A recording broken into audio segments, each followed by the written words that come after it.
Hello, in this video I want to show you how to pack your files into RAR and zip archives for ULEFONE Note 13P. So first of all, you'll need to get the RAR app, and we're showing you how to download it in our other video.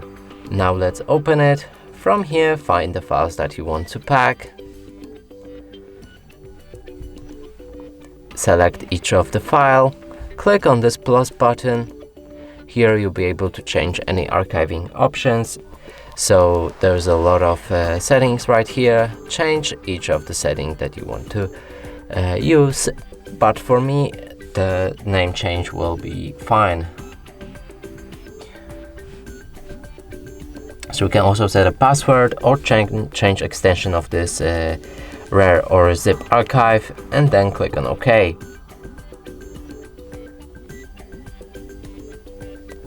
And right here we just packed the RAR file.